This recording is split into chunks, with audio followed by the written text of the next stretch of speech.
All right. Hey, everybody. Hopefully this is working. Please let me know. Okay. I'd like some feedback on some of these videos just to make sure, everything's working and that you can hear me and I'm not just creating these things and talking to myself.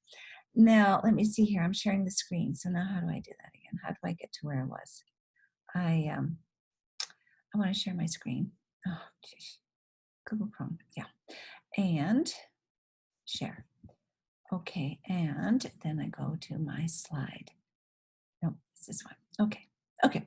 All righty. So here we are. This is the final session on Islam that we're doing here. Okay, and and I hope everything's working out for everybody. I know it's challenging. It's rather impersonal. Again, feel free to connect with me. I'm going to have to try to, we'll have to experiment with Cultura. I don't know. I just want to somehow do a group check-in somehow. I don't know. I'm kind of winging it here. I just find Blackboard rather awkward for this kind of thing. I don't know. Maybe I just need to try it. And I'm just trusting that you'll figure out how to use it and get on there. That's the thing I'm a bit worried about. So that's why I just definitely want to just create these videos and post them on Blackboard, because I know at least you'll get this, okay, for content. Okay, at least this week, it's been kind of like a mayhem crisis here, where we have all had to try to figure out how can we get online and how do we do this. And I've been trying to take some classes on terms of how to use a Blackboard in ways. So so it's been a bit crazy. Anywho, so hopefully we're just going forward with this. And again, I appreciate your feedback, just to let me know that, you're getting these videos and it's working for you to be learning this material.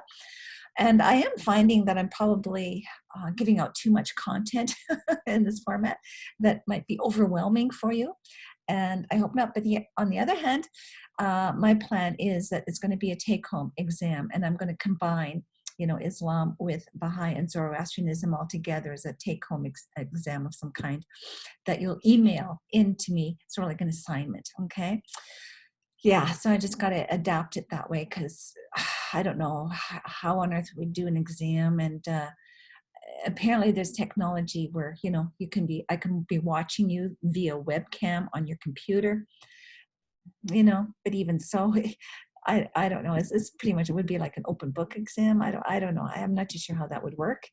And so anyways, I decided, because this is an emergency, we only have a couple of weeks left of the term. Boom, this is what I'm going to do to make it work so we can complete this and, kind of take it from there. Okay, so now I had mentioned briefly when we were talking about the concept of Allah, and the key belief in Islam is the number one thing going back here. Is it in here? Yes, it is. The central beliefs in Islam that Muslims are to believe that there is no God but Allah. Okay, that often is referred to as the unity of God, or Tawheed in Arabic, that the oneness of God, that only God is God. No other being partakes in the divine nature. God is exclusive. Only God is truly God, right? That's sort of the unity of God. That's a key concept. And I mentioned that there was a bit of a debate that took place in terms of how does that get understood. And, when we did Christianity, we saw there was a lot of theological debate. And Christianity is really quite complex theologically in terms of its belief systems, its teachings, and it's so important who Jesus is and what he did is so central to the concept of salvation, which is at the very heart of Christianity. So anyways, there was a lot involved there. Now here in Islam, there isn't too much theological debate about things. In Islam, things are pretty black and white, and it's pretty basic. You've got your key beliefs, your key practices, which we'll be doing here shortly, and ta-da, it's pretty basic stuff. But there was a period of debate, and it was right here between the Mutazilites. Did I do that right? Mutazilites? I think that's a typo right there. Oh, anyways, I better check on that. And between the Mutazilites and the Asharites. And as I mentioned, it takes place the beginning of the Abbasids here in 750 when they overtook the Umayyads. Okay, we have this new dynasty coming in place. The Umayyads were sort of following, in a sense, orthodox or traditional Islam at that point. Things were pretty black and white. Everything is the will of Allah. It is submission to the will of Allah. And they went forth and spread Islam, conquered huge regions, and through that gained huge wealth. And people, there were voices challenging and questioning, like, what is, how does this fit in with Islam as a religion? Is this really right? Is it okay to kill people or conquer or do these sorts of things? And their answer is, it's the will of Allah. Everything is the will of Allah, whatever happens. And so when the Abbasids arose into power and they conquered the huge region, again, it's a Persian culture coming into place. The Abbasids were Persians. And through this, attaining this vast territory, they then inherited from these various regions the past intellectual, cultural, scientific, literary material, okay? In terms of, specifically here, the teachings and philosophy of the Greeks, for example. And this is also where, Islam inherits past scientific achievements and developments and whatnot, innovations, and then they become Islamicized. And just a little side note, a classic example is the Arabic numeral system. And we talk about and we give it's been given the name of the Arabic numeral system, but it actually was from India, where they developed the concept of 0 and then 1, 2, 3, 4, etc. It's actually an Indian idea, but it gets Islamicized. So there's a lot of that happens here, is they inherited the intellectual traditions and developments of previous civilizations that they have conquered in this region. Now, the Abbasids were more open about it, to explore and develop this. And that's what led to, quote, the golden age of Islam as a result of that. And so with their exposure to Greek philosophy and approach to things and the use of reason and rational analysis and logic and whatnot, intellectuals started to think, especially a particular figure who the Mutazilite movement is derived from, they start trying to apply the use of reason to the religion. And so one big issue is, well, does Allah will both evil and good?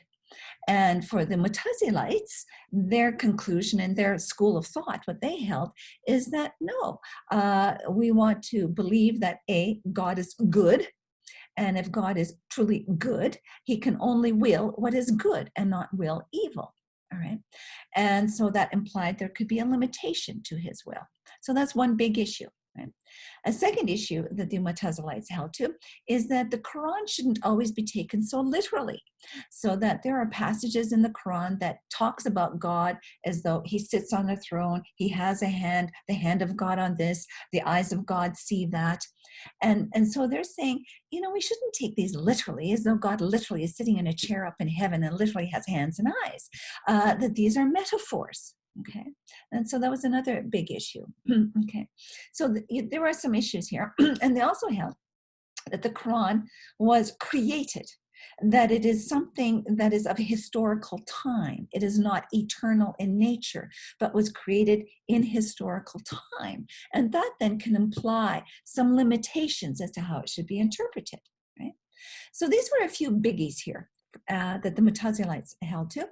And this became sort of the dominant school in the early Abbasids, all right? And they kind of started to dominate. And to make a long story short, and again, you can read the slide here, but then there's a bit of a backlash against the Mutazilites of the traditionalists. And they sort of bring back and reinforce the more traditional orthodox view. And that school of thought is known as the Asharites. And that's based on a figure, a man by the name of al-Ashari, right? And so they end up winning the day, okay? After a couple of 100 years, they win the day, and the Mutazilites became condemned and basically seen as somewhat heretical. And the Asharite position becomes the orthodox position in Islamic theology for the most part.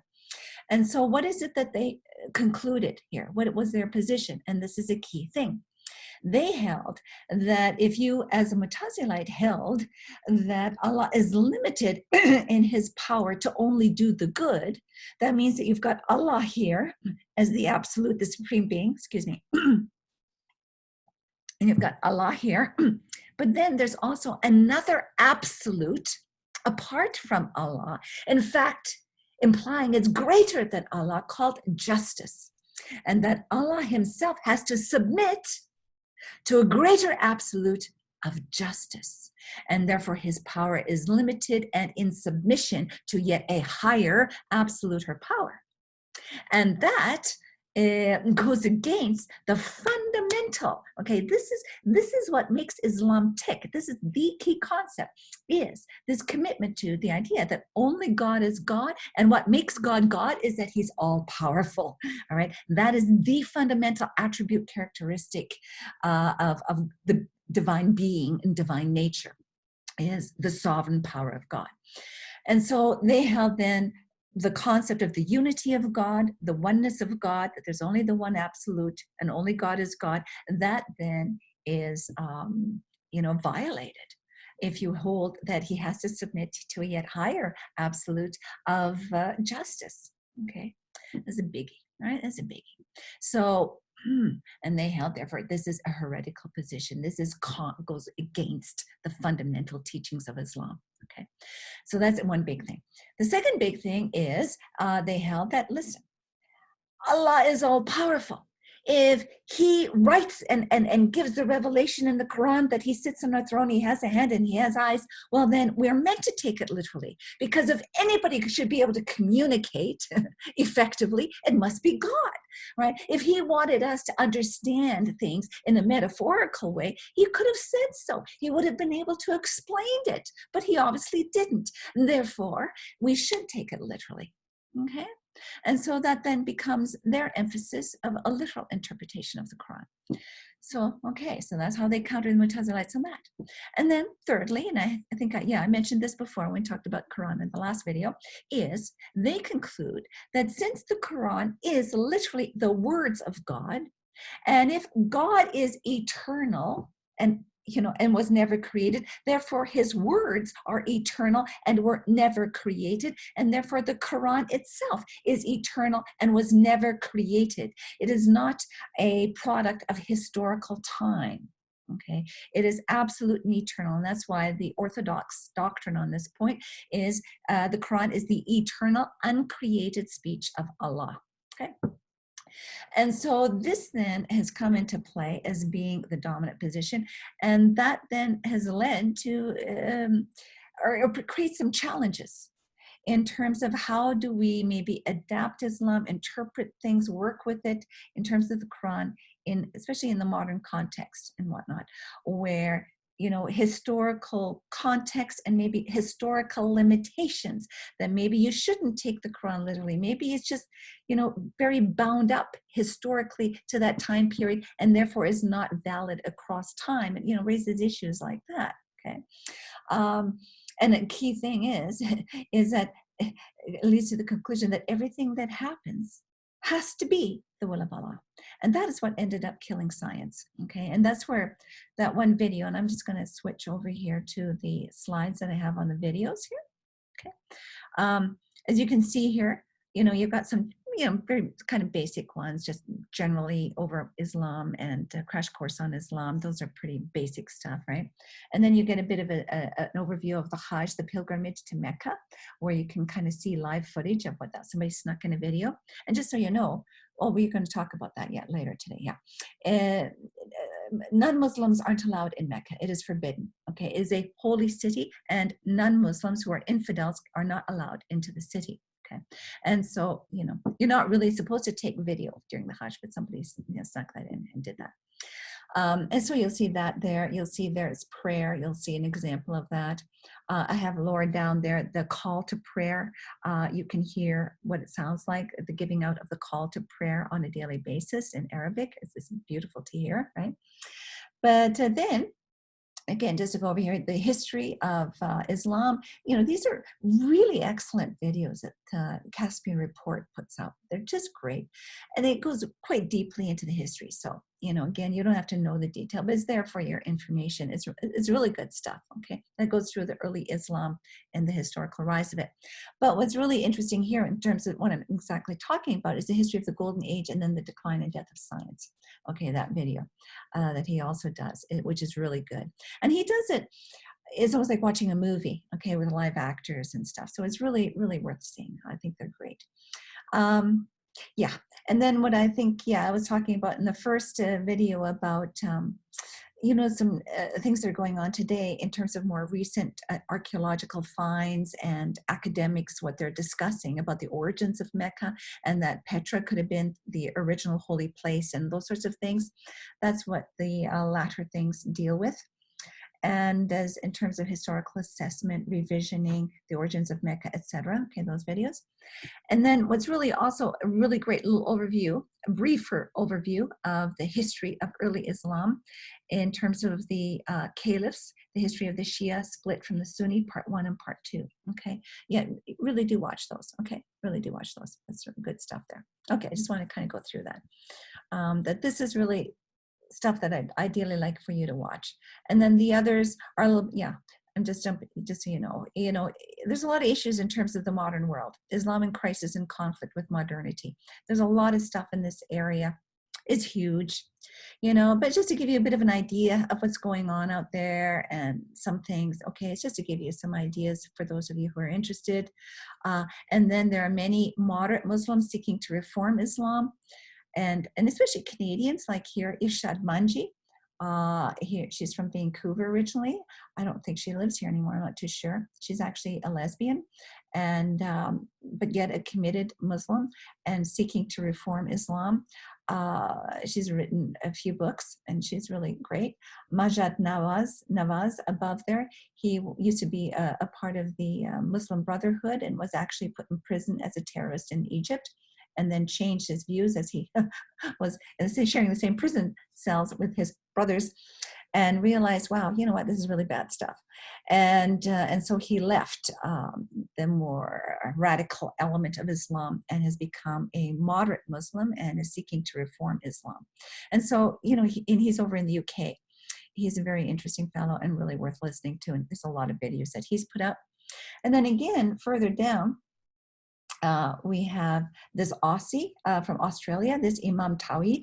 He's really great. He's got a lot of great videos out there seeking to reform Islam, but yet again, he's an Imam. That is, he's a spiritual teacher, a cleric in Islam.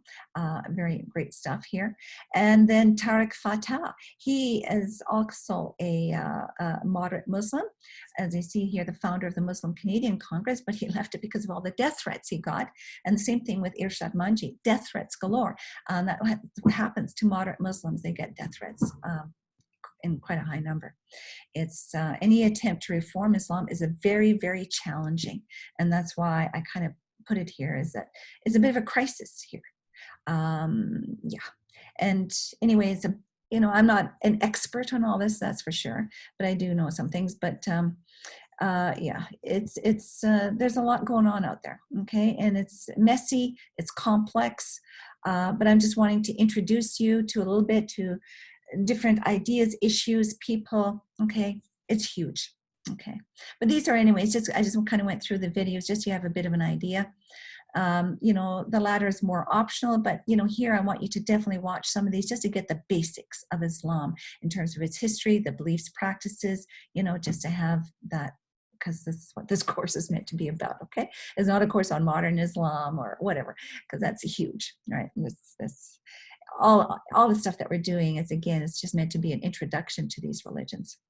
Okay, so boy, oh boy, I sure can go on. That's one problem with my doing it this way. I can probably go on too long. Okay, so there you go. And, I don't think, maybe I talked about it in the last class, I think so. That this becomes the orthodox position.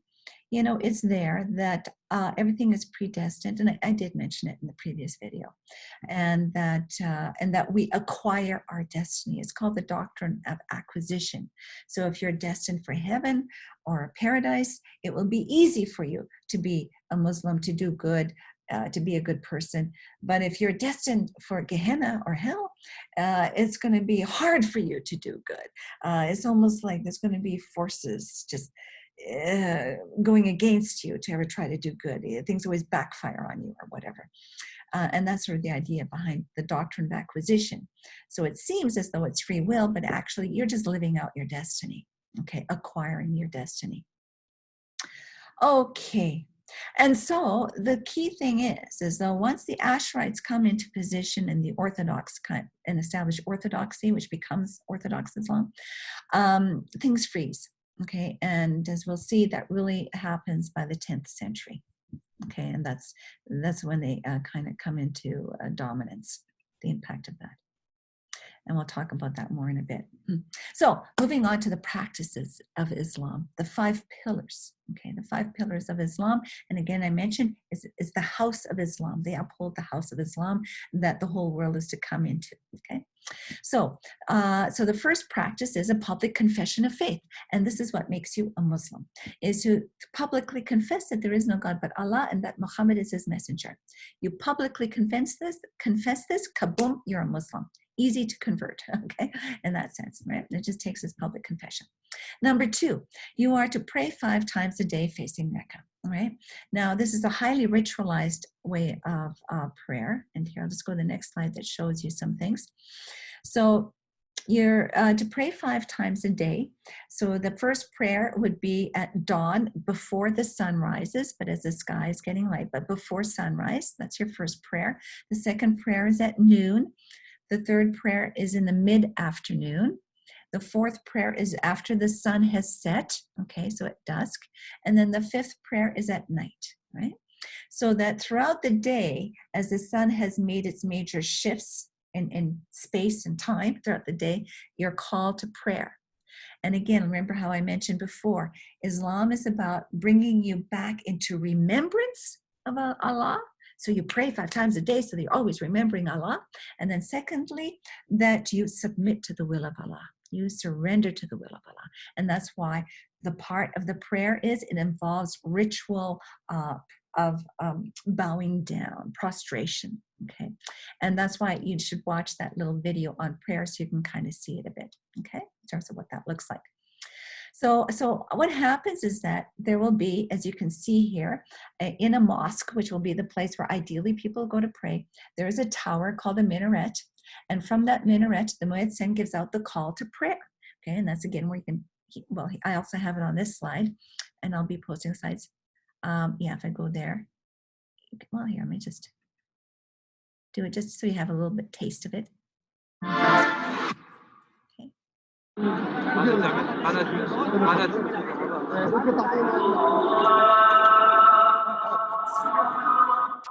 This is to watch the prayer.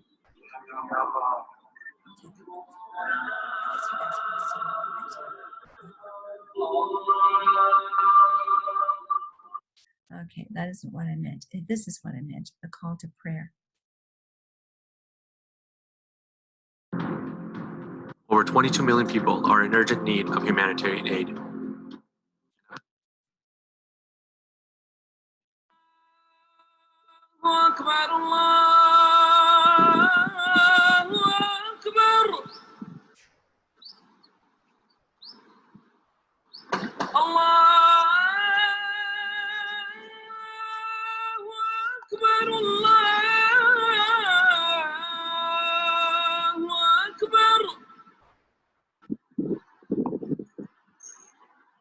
It is always moving and beautiful to hear, isn't it? I think it is. Anyway, that's the call to prayer. Okay? And so there'll be the call to prayer. And so then people will ideally go into, as you can see here at the bottom, a large open courtyard is usually what you would have in a mosque. Okay. Then they'll do their ablutions. You're always to go through a process of cleansing before you go to prayer. So it involves the washing, of your feet, okay, of your feet, of your hands up to the wrists and then up to the elbows, everything done 3 times. Your mouth, rinse it out. Your nostrils, rinse it out. Your ears, over your head, okay, so that all you have stepped and walked, okay, throughout your day in life, all that you have touched and done with your hands, all that you have seen, smelled, spoken, tasted, heard, thought, okay, and so it's going over here. So it's basically your whole engagement in this world that is meant to be purified before you come before God in prayer. Okay, that's sort of the the meaning and purpose behind it all. So there's all these ablutions that you would perform every time. And then when you go into the mosque, people would line up in rows, and the men are separate from the women. The men would be in the main hall, and usually women are in a separate room. Okay. And there is always then on one particular wall, we'll have sort of a niche kind of carved out. All right. A niche on the wall, as you can see here, called the mihrab. And it points to the direction of Mecca, the Qibla. Okay. It points to the direction of Mecca. And so you'd all lined up to face that direction as you then begin your ritualized prayer of, again, prostrations. And so the form of prostration that was developed here, that is how you would have approached a royal person in Arabia in ancient times. So you would kind of go through that kind of posture of kneeling and bowing down and doing that as before someone of royalty. So it's expected that, of course, you should do that before God, right? Before you, as you do your prayers. Now, if you aren't able to go to a mosque, the ideal is to go to a mosque, 5 times a day if you can. The most important prayer to go to the mosque on is Fridays at noon. That's sort of the main ideal time to go to a mosque to do your prayers is Friday at noon. And again, it's because Jews do it on Saturday, Christians do it on Sundays. So Muhammad said we Muslims are doing it on Fridays. Okay. But if you don't go to a mosque, you could have your prayer rug and you would lay it out, and that prayer rug would kind of create that holy space, so to speak. You'd have it pointing to the direction of Mecca, and you would perform your prayers on your prayer rug.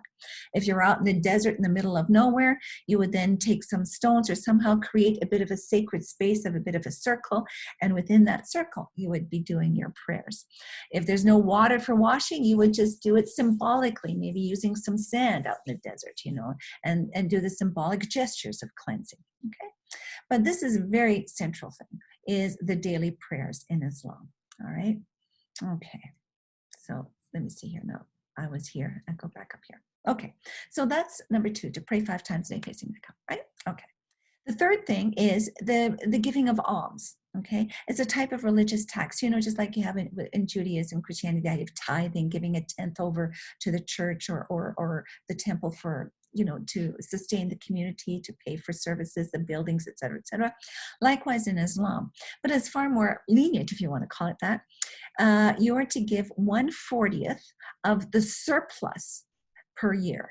So after you've lived your year, you paid all your expenses, you've paid your bills, you've done this, whatever you have left over at the end of the year, 1/40 of that is what you're to give minimum. Okay, and then people, of course, can give more than that, but that's the minimum. And great. Especially in the past or today, who knows if anybody has anything left over at the end of the year. Okay, but this is what's expected, is the giving of alms. All right, over to the community. It goes to the mosque. It helps the building, the services. It meets the needs of the community in various ways. Okay.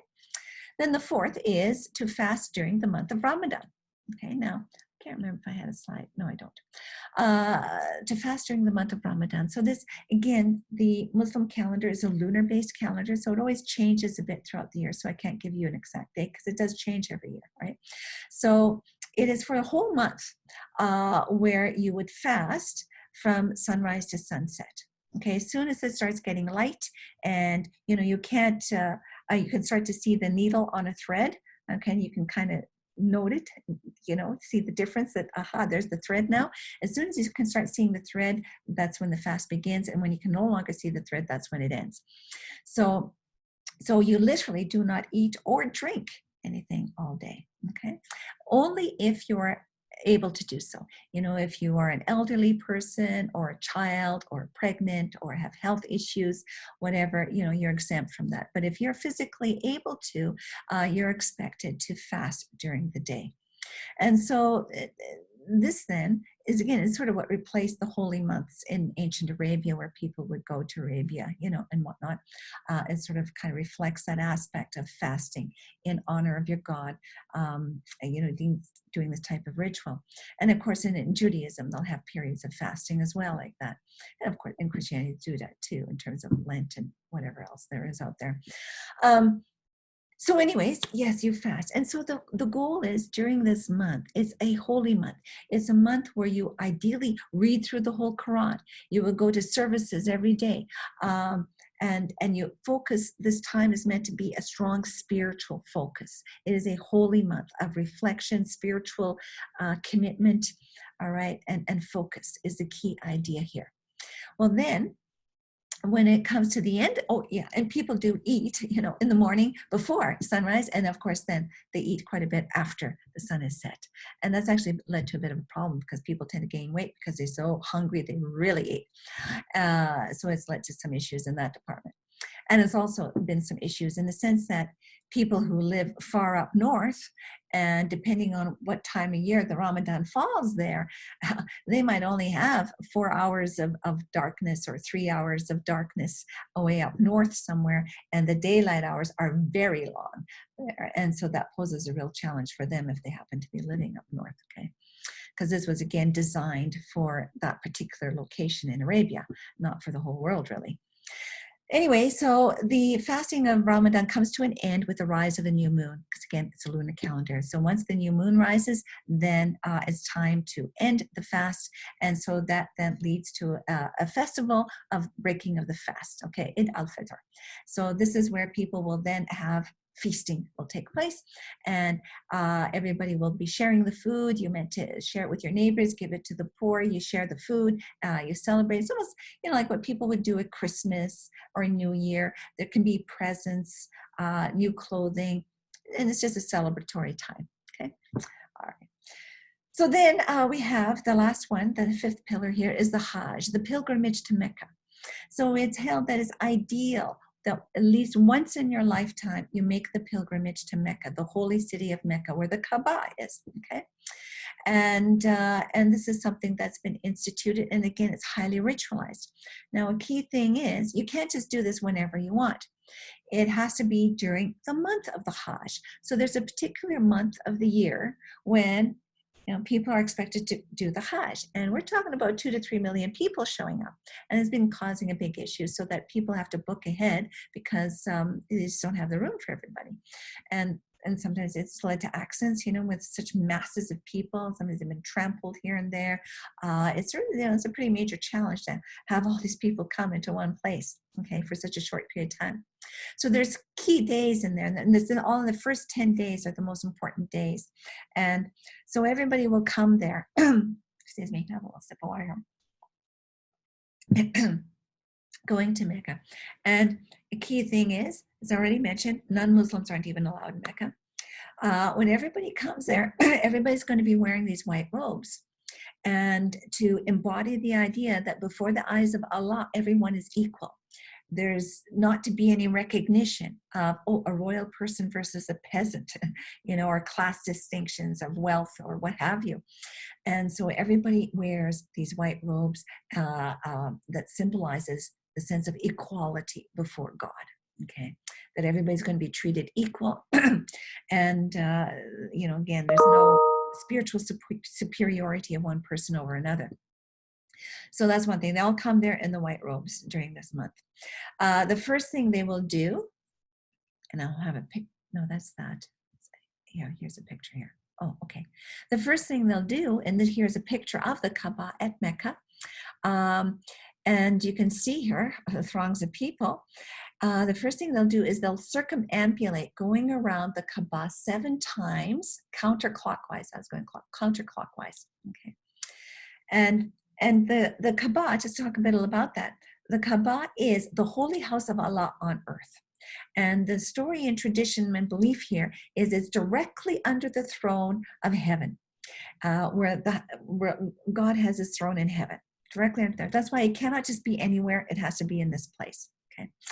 And the tradition is that the Kaaba was originally built by Adam at the very beginning, at the time of creation. So Adam, again, the whole Bible story is in here, okay, in terms of like from the Jewish tradition, that God created Adam and Eve, and the first thing they were to do was to build a house of Allah on earth, okay, as a commandment. Then the Kaaba got destroyed by the flood, the Noah's flood. Then it got rebuilt after the flood by Abraham with his son Ishmael. And if you remember, when we did Judaism, you had Abraham, who was married to Sarah. She couldn't have children. Sarah tells Abraham, oh, listen, take our maid servant Hagar and see if she can get pregnant. And she does. And Hagar with Abraham have the son Ishmael. But then later, Sarah does become pregnant and they have the son Isaac. And so she tells Abraham to send Hagar and Ishmael away into the desert, right, with a caravan of goods, because she wanted Isaac to be the number one son that gains all the inheritance and rights of the family and the headship of the family, etc. And so the Jews see themselves as descendants of Abraham through Sarah and Isaac, whereas the Arabs see themselves as descendants of Abraham through Ishmael, okay, via Hagar, right? So in the Quran, they give greater emphasis upon Ishmael than the Jews do. The Jews do it on Isaac in the Bible, the Jewish Bible, the Tanakh, okay, and the Torah.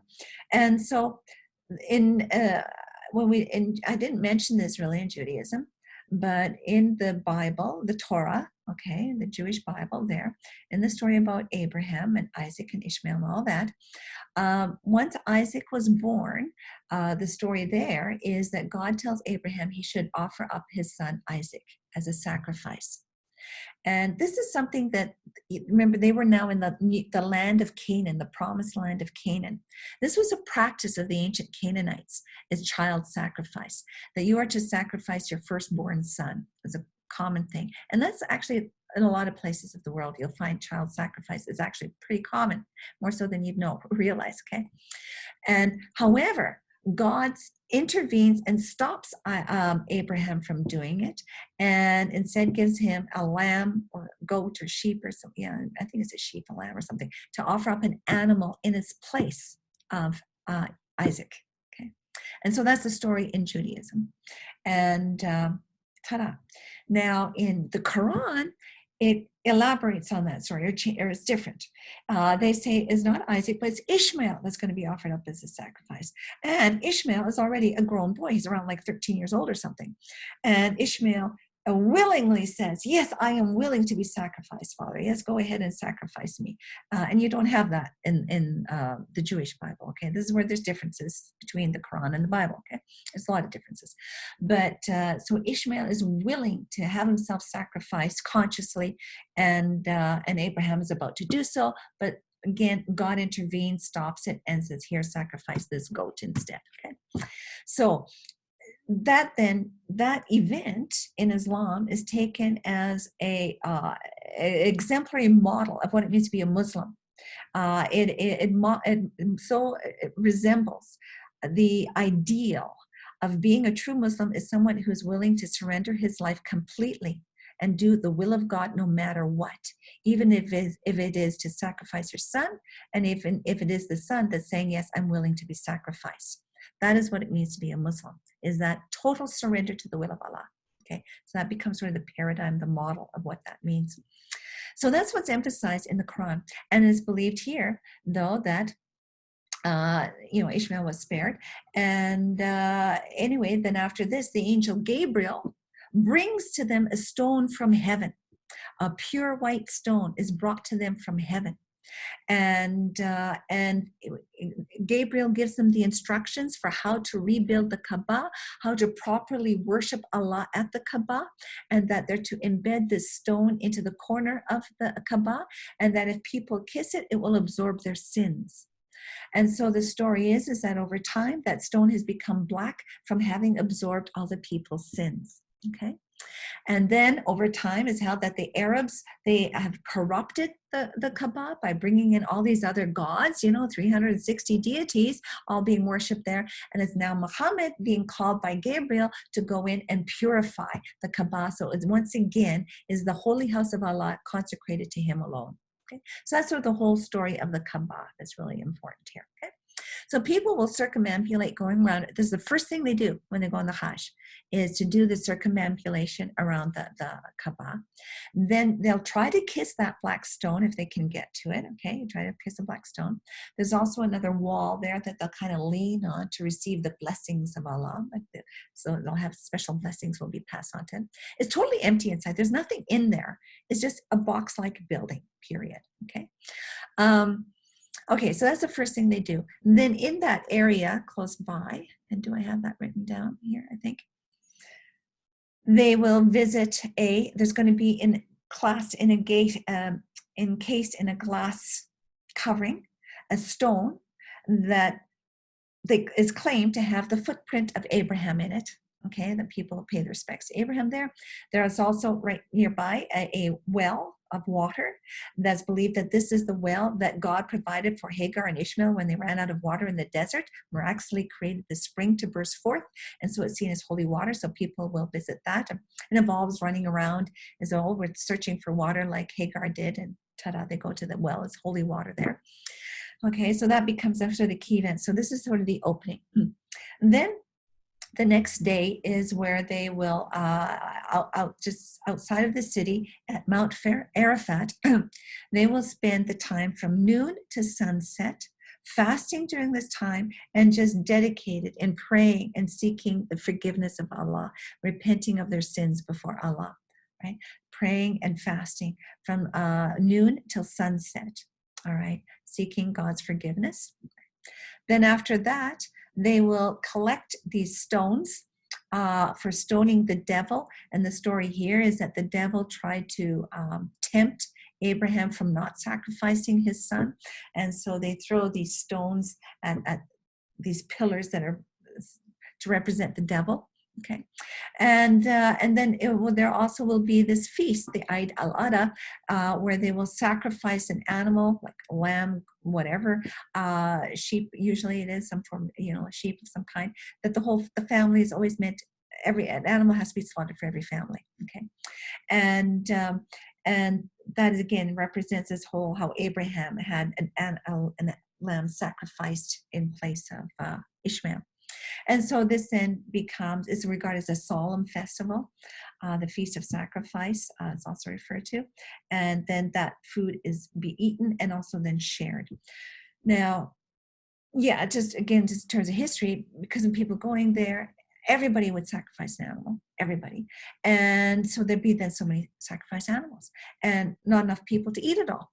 And so a lot of them would get just dumped into huge pits and then put over. But then once food processing plants got developed in more modern times, the food will get packaged and sent out to the poor. Okay. So those are sort of the key events. And then this holy period is then brought to a closure with another circumambulation around the Kaaba before people would head back home. Okay. And so this is the Hajj. All right. And that's where here you can see the video on the Hajj. And this will be on the slides. Okay. I'm not going to bother playing it now. Of course not, because it's going to take time. So there you go. Okay. So hopefully that's all good. Okay. So there we go. Boy, it's always so long, and I wonder what time I started. I know I'm spending too much time. I think I probably talk too much because I'm just by myself here. Okay. So the next key thing in Islam is Islamic divine law, Sharia law, okay? And Sharia means sort of the way, the path that you should follow that will reflect the will of Allah, okay? Islamic divine law. Now, this Sharia law is to apply to all areas of life.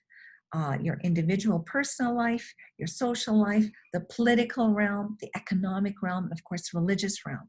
So the key thing about Islam, and this is the challenging thing for Islam, is that there really is not meant to be any separation between religion and politics or church and state. Okay, the whole of life is to be brought into submission to the will of Allah, is to reflect the will of Allah. Okay. But then, if that's what it's all about, that's why we need to be guided as to, well, what is the will of Allah? How do we know what it is? We need to be guided in that. And so this is why religious experts have then created, all right, forged and hammered out what the will of Allah is and how what it is in different areas and aspects of life. And that then is what Sharia law is all about. It defines and it tells us what we must do, can do, is maybe neutral, should not do, absolutely cannot do. Those are 5 categories of law, right? Absolutely commanded, a must do. Something that's allowed, you can, but you don't absolutely have to, but you can. And then there's things that are neutral, they're not sure either way. Then things that you really shouldn't, it's better not to. And then those are forbidden, absolutely not. Okay, so they'll determine that for almost anything and everything.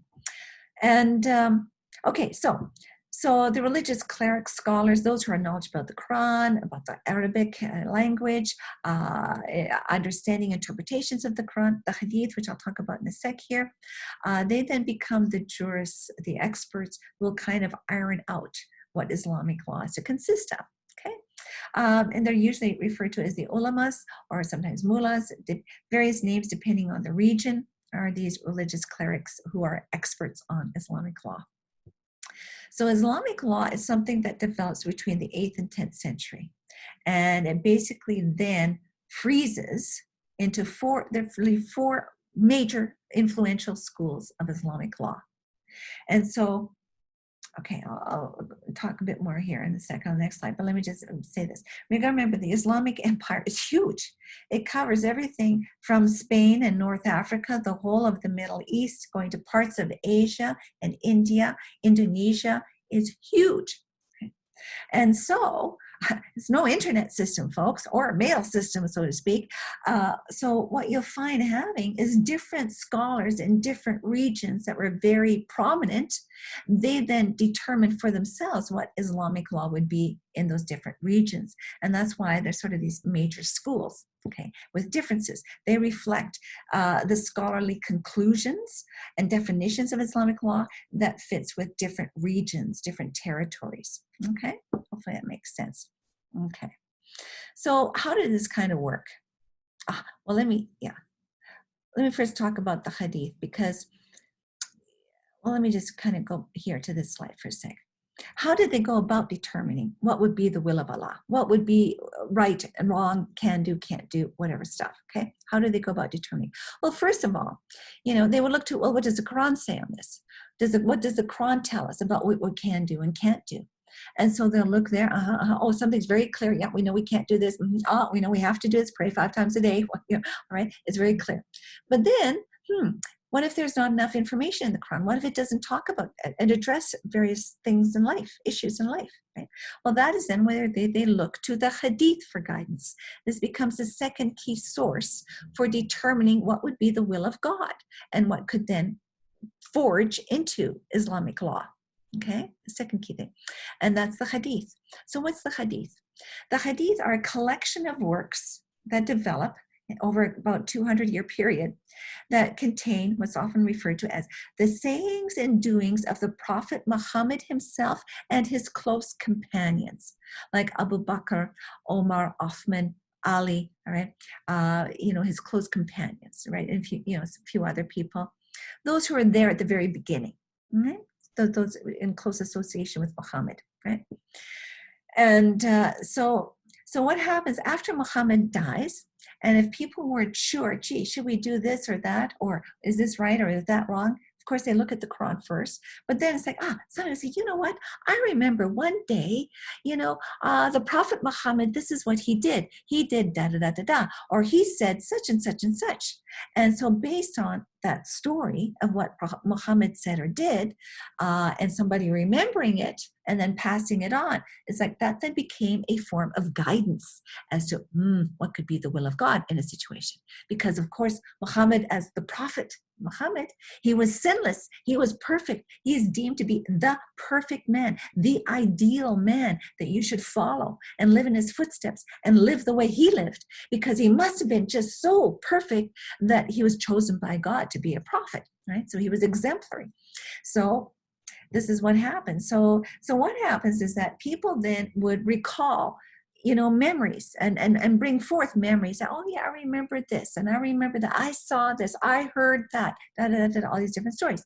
And then those stories would get transmitted transmitted to the next generation. Yes, I remember my uncle who lived at the time of Muhammad. He told the story of how one day, Muhammad did this and that and yada, yada, heard this and that. And so he heard it from his uncle, who then passed it on to his kids. And then they say, oh, my great uncle, and on it goes. So there's a chain of transmission of these stories. And these stories were oral. They weren't written down. They were memorized. And these stories were passed down through the generations. Okay. And they became a form of guidance for people as to what they could or couldn't do. So what happens is that they grew into thousands. And like, hello, here, as you see at the very bottom of the slide here, Al-Bukhari, he's the one that, his collection of hadith is one of the most popular ones, that it most widely used, really, okay? He collected 600,000 of these stories, okay? 600,000 of these stories. And this is the issue, is that there were so many stories, and they were growing and growing, and more and more and more of them. And people started realizing, you know what, I think some people are just making up these stories. That if they wanted to do something, or wanted to believe something, or follow and do a certain thing, they would create up a story to justify what it is they want to do, give a good basis for it. So this started happening. And so what happens here, as you can see here, in the 800s and 900s, right, 9th and 10th centuries, the various scholars thought, well, we got to get a grip on this. And they start sifting through all of these collections of stories, the hadith, right? And to try to determine which ones were authentic versus those that were not authentic, okay? And then they decided the ones they determined to be authentic and legitimate memories, all right, stories that got passed down, they then were put into written texts, so that would then stop the creation of more and more hadith. Okay, and so as you just see here, out of 600,000 hadiths that Al-Bukhari had, he regarded only over 2,200 as being authentic. All right, so a massive, scaling down there. So how do they go about determining which ones were authentic? By if it fit in with Islamic orthodoxy and tradition, right? It wasn't like some weird new thing. And secondly, who was involved in the chain of transmission? If the people cited, so-and-so and so-and-so, oh, those are really good people. Oh, yes. They have a direct line going way back. They're highly reputable people involved in this chain of transmission. A, the reputable people in the chain of transmission, and B, the story fits with orthodoxy. Those were the main criteria for determining which hadith were deemed to be authentic, put into a written book. Okay, so this is what scholars began to do, sifting through and determining them and putting them in written form. So now we don't have one collection. The Sunni have 6 collections of hadith. As I say here, Bukhari is one of the most important ones. Okay. And the Shia have 3 collections of hadith. So there will also be some differences between them, reflecting Shia Sunni beliefs, okay? And you don't just have one hadith, okay? You've got different collections of them. So again, we have a huge Muslim empire, right? Different scholars, different regions, different collections, okay? Different sects, Sunni versus Shia, right? This is, it's complicated, right? To know, well, what is the truth here? And again, an oral transition for 200 years. Okay, from the 632 when Muhammad died, going into the late 800s and early 900s. Okay, right. So that's quite a long time. So in determining Islamic law, they first go to the Quran. As I say, okay, not enough information there. Then they go to the hadith. Oh, well, what does the hadith say? It says this. Boom. Okay, that's what it will be. But then, if it's still a bit ambiguous, then the last 2 are the key thing. They then can apply analogical reasoning. Okay, if there's no clear precedent. So one example simply would be the Quran says you should not get drunk on wine. Well, then, okay, can I get drunk on vodka? I like vodka. Give me some vodka. What about whiskey? What about beer? Whatever. It's like, okay, through analogical reasoning, they will conclude you should not drink alcohol at all. Alcohol is forbidden. It is a sin to drink alcohol in Islam. Okay, so that's the application of the use of analogical reasoning. By analogy and rationalization, we conclude you shouldn't drink. Okay, so that's the key thing. And then the last key thing, these are the 4 factors that come into play here for determining what would become Islamic law. And the last, and this is the key thing, is scholarly consensus. What is it that the religious clerics and scholars conclude? Their consensus on the matter. Okay, sort of like the church councils in Christianity, their fundamental conclusion, period. Boom. So then, ta-da. So this is what happens is that by the time we get to the 10th century, in the different regions, and the hadith having been sifted through, collected, put into written text, the scholars looking at the written text of the hadith, right, along with the Quran, and then through the use of analogical reasoning, and then social consensus, boom, determined this is Islamic law, Sharia law, okay? And so that then got written down, became basically frozen in the 10th century, right, in the 900s. It's just frozen. This is it. It's like, ta-da, everything that needs to be addressed has been addressed. And that then has just kind of put in place, this is how you live, this is what you can do, what you can do, and it's been ossified. It just became frozen. And this is a huge thing, that by the time we get to the 10th century, in various ways with the rise of Asherism, Islamic law being defined like that, the Islamic world basically froze in time. It sort of stayed in a medieval era. And that's going to be a big factor as what will lead to the tumultuousness of the 20th century and the modern period. Okay, is that fact. The rest of the world is going to be moving into modernity and, scientific advancement, innovation in terms of technology and the production of goods and the industrial age launching off, right? All kinds of things going on. But in the Muslim world, it's like they just shut that all out, remain isolated as much as possible from the rest of the world as being, the house of war or evil, the infidels. And therefore, there's been this stagnation that happened in the Muslim world as a result. Okay, that's a big factor that comes into play here. All right. Oh boy, that's so much stuff.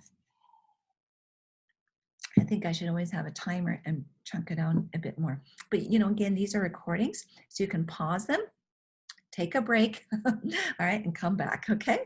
That's the benefit you get. And if you didn't quite get it, you got to watch it all over again. If I'm talking too fast, you can pause and replay. Okay, this is the way to go, I think. Okay. So the Shia. Yeah, now to go a little bit more into a bit of the sectarian difference here. Okay. Now the Shia, they basically follow very similarly all, the key ideas of Islam in terms of Muslim belief and practice, all right? There's a lot more similarity than difference, really. The big issue was this over leadership. And so the Shia, they split from the Sunni over who's to be the successor to Muhammad, right? And for them, they favored a next of kin, something dynastic. It should have been a relative, i.e. Ali is the son-in-law and then the grandsons of Muhammad, on it goes. So they call their leaders imams, all right? And that is the term that they refer to. And so a key thing in Shia commitment and belief is a belief and commitment to their leaders, their imams, right? That was the 6th kind of key aspect, if you remember, 6 key belief for the Shia. That's so important for them. So the thing is that, so there's a lineage of transmission then from Muhammad to Ali to Hassan to Hussein and then to others, going down a lineage of leadership that's been passed down to a descendant of Muhammad, okay, in this lineage. That's going to be a key thing, that leadership gets passed down, number 1. Number 2 is believe that leadership is something that is chosen by the previous leader. So the existing imam will say, this son of mine is going to be the next imam. And it's believed that when he decides and appoints who's going to be the imam, the leader after him, it is divinely guided. Okay, it is divinely guided. Now, a thing that's very distinctive about the imams amongst the Shia is it's believed that they're set apart. They're very holy people. There's something very special and spiritual about them. It's sort of believed that the very light of God is upon them. A special presence and divine guidance is upon them. They're believed to be pure, perfect, sinless, like the prophets were, like the prophet Muhammad, all right, and believed that all prophets were. And that with this sinlessness and purity and this special divine light upon them, it's believed that they're so guided by God that the decisions they make and the guidance that they give is impeccable. It's infallible. It is without error. And so in this regard, they're like a pope, like in Catholicism. Their teachings, their leadership, their doctrines, what they might decree is without error. It is divinely guided, all right, to the nth degree. Okay. So, yeah. As I say, their decisions on matters of faith are without order. They possess a special knowledge about God. They're the ones that truly understand the proper interpretation of the Quran, the proper application of Sharia law. All right, it's papal in authority. Right, it's without error. So that's a key thing about the Shia. Right. So now the thing is that amongst the Shia, you have this lineage of transmission from Muhammad to Ali, the grandsons, etc., going down a bit. And then we have a bit of an issue from the sixth Imam to who is to be the seventh Imam. Okay, who is to be the seventh Imam? And a split occurs, whether if it was this son, Ishmael, that the father appointed, Jafar, if he appointed his son Ishmael, or if he had appointed the other son, Musa. Okay. And so a split occurs as to which of these two sons were rightly appointed to be the seventh Imam. And so a split occurs amongst the Shia. Okay. A split occurs. And so as we'll see here, okay, well, let me go to the next slide here. Whoops. Basically, they're going to become known as the seveners versus the 12ers. So the seveners, they're the ones that are going to hold that the seventh Imam that was appointed is Ismail. They're going to be the followers of Ishmael. And so they're going to be known as the Ismailis or also the seveners. I like going with seveners because it's easier for you guys to remember, okay? But the Ismailis, right? And we have a lot of them here in Vancouver, especially North Vancouver, right? It's quite a large Ismaili community. And their lineage keeps on going down, one Imam after another. And I think, did I have a date of when this split occurred? No, I have it in my notes here. Okay. I don't know if you know. I give you guys a list. Where do I have it here? Yeah, that split occurred, around he died in 799, late 700s. Okay, the late half of the 700s is when the split between the Ismailis and those who held it was Musa, and they're going to become known as the 12ers. That occurred around the late 700s. Okay.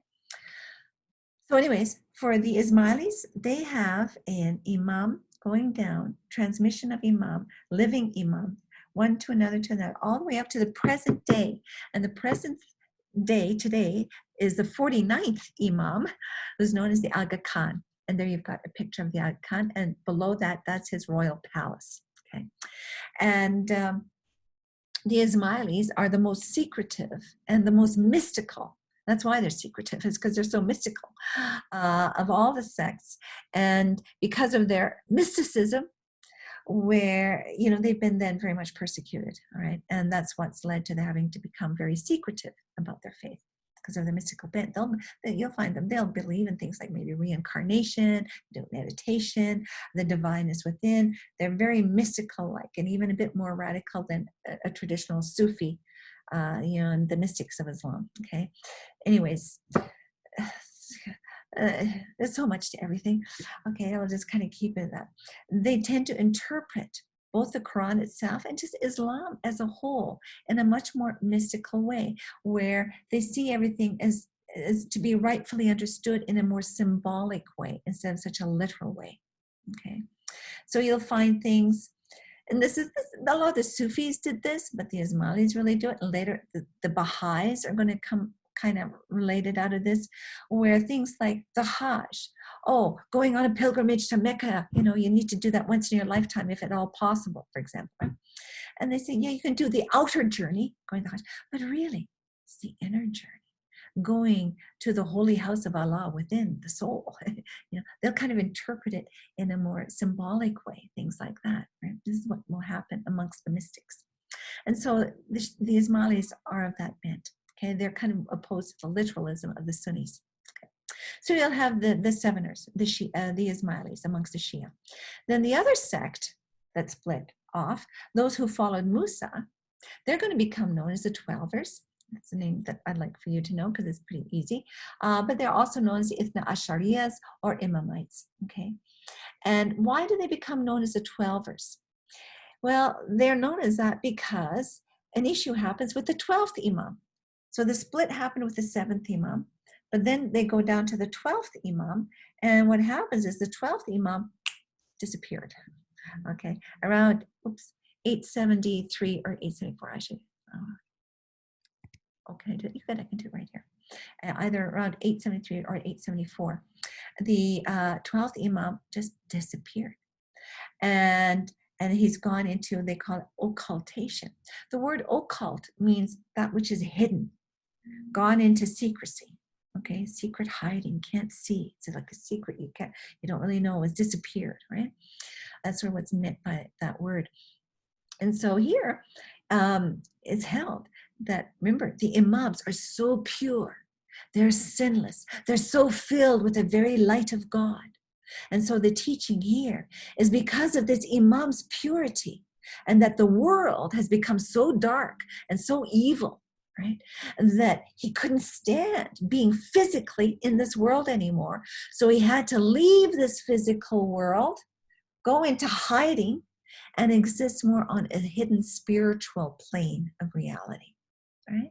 So he's there on a more spiritual plane of reality. He's gone into hiding because of the darkness of this world. But the belief is that he will return in the future. He will come forth and come back in the future. And then he's referred to as the future return of the Imam as the Imam Mahdi. And when he returns in the future, he will destroy all evil in this world, remove all purity, kill the Antichrist, okay, establish peace, righteousness, Islamic purity upon the earth, right? And that's what he'll do when he arrives in the future, okay?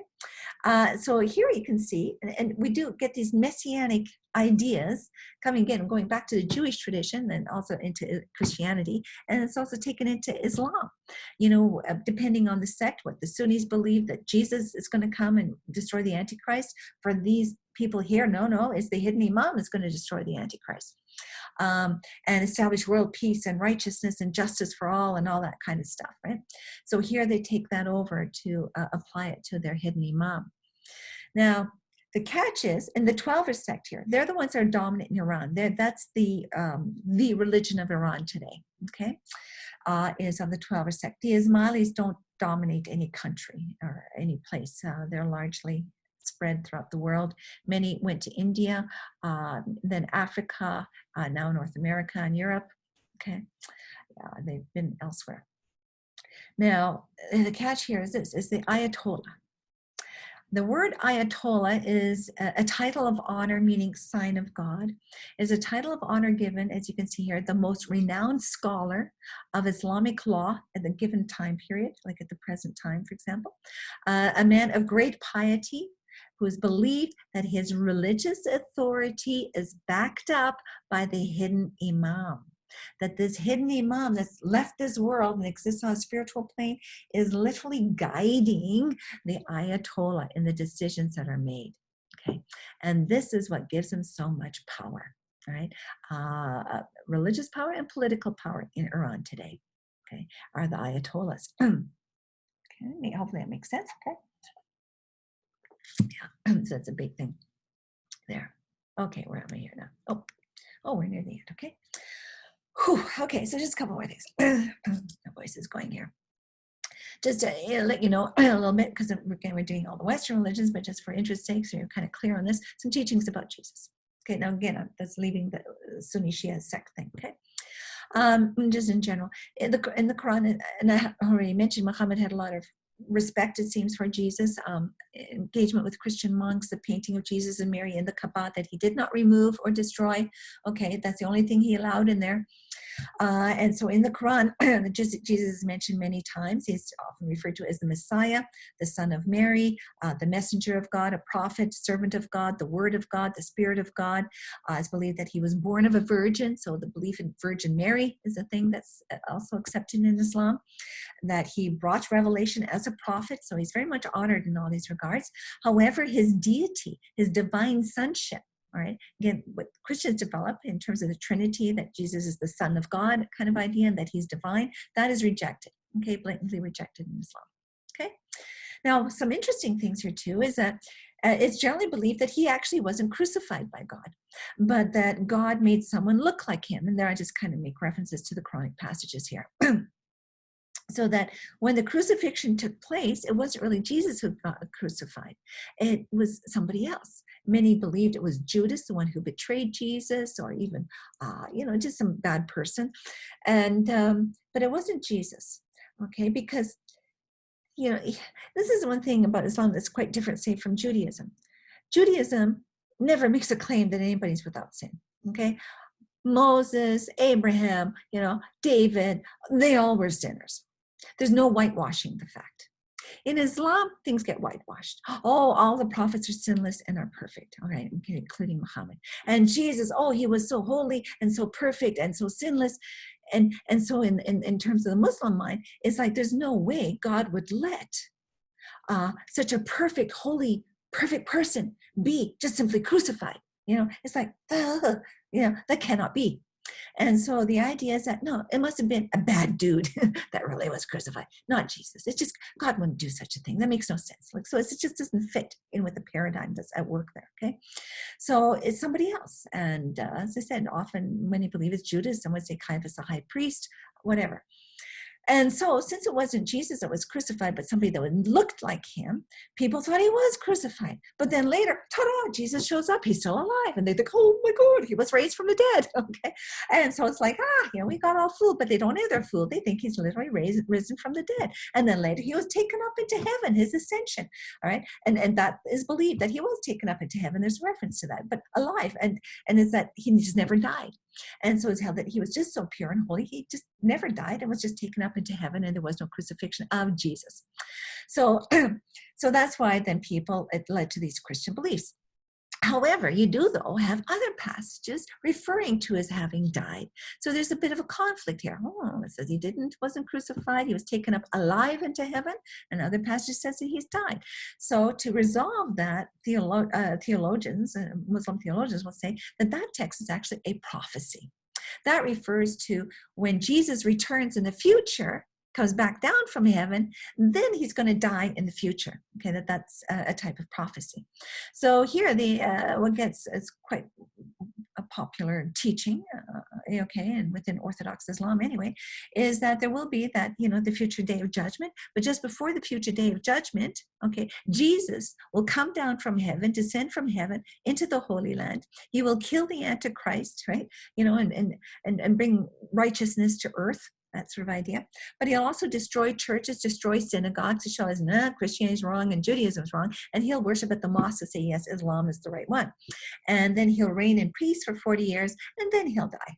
Okay, that's when this passage is actually seen as a prophecy. So this is a pretty standard kind of Orthodox teaching here about this. Okay, all right. So just so you know. Okay. So coming into the modern period, okay, and I think that's the last slide. Or what, do I have one more? Oh, there's a little bit more there. Okay.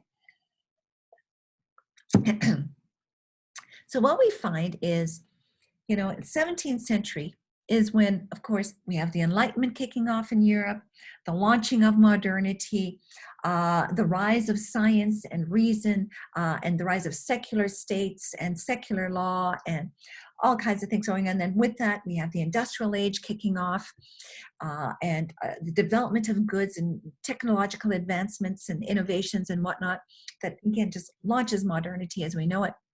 And so then with the result for needing more resources and whatnot, and the whole trading business really expanding on global economics at work here, that then has led various Western countries, as you can see here, spreading throughout the world, establishing a marketing stronghold in many regions, and probably Muslim regions. Okay.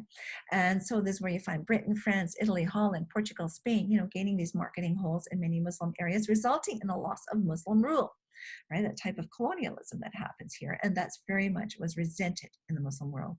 And a key thing is that the West and Europe was exploding into, quote, what we would call modernity, but the Muslim world remained very much in a medieval world, where there were no technological developments, very limited trading going on, very little contact with the rest of the world. It really had gone into serious stagnation and decline. And so there's a real gap here. Anyway, and so this, again, it's all complex, a lot of this stuff here, but just to give you a bit of an idea. So when we come into the 19th and 20th centuries, we have basically two types of responses to the presence of the West.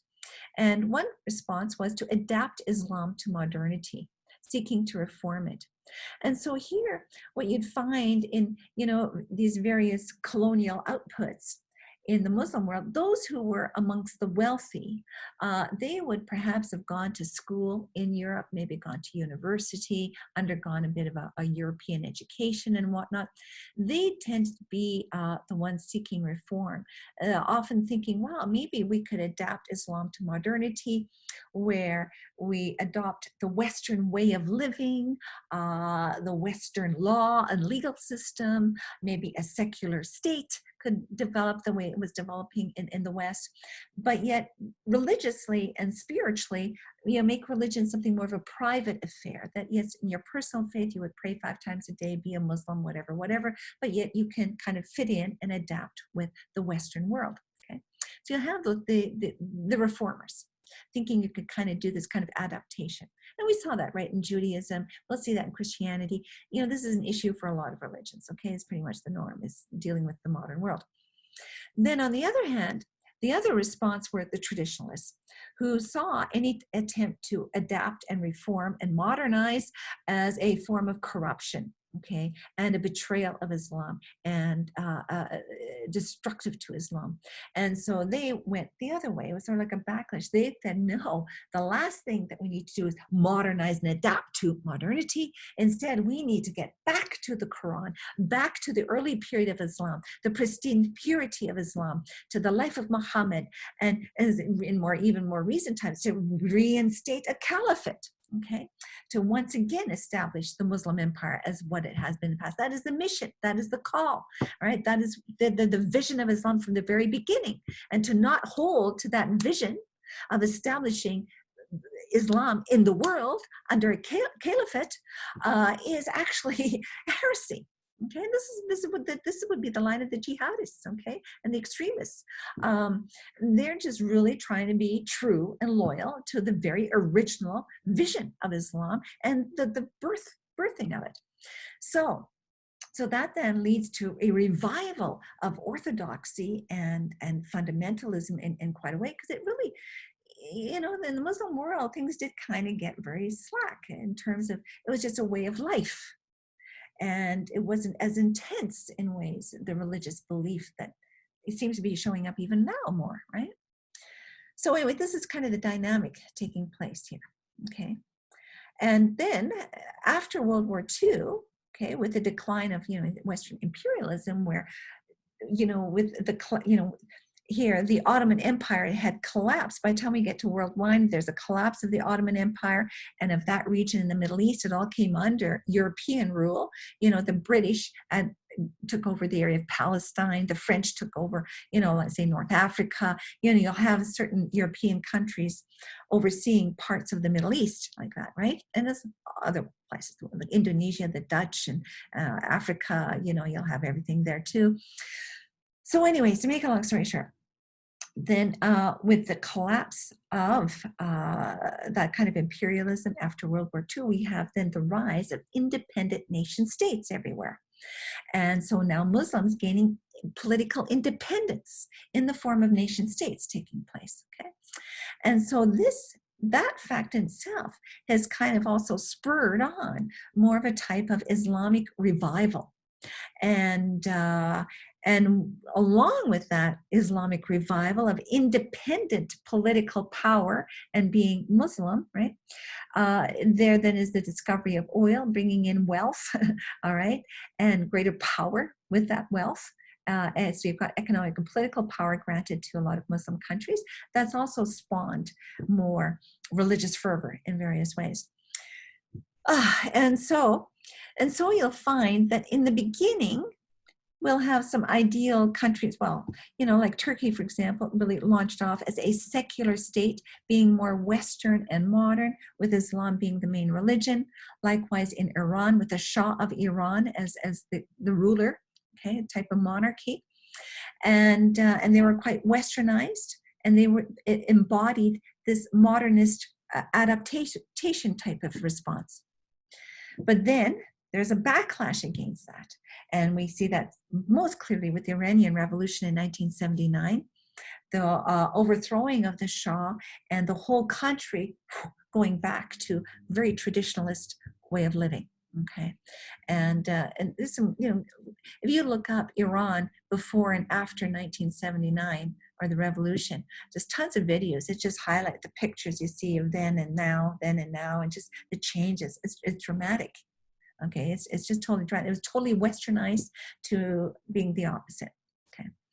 So we get this major backlash of the rise of Islamic extremism developing and intensifying, and it's just been intensifying more in recent years.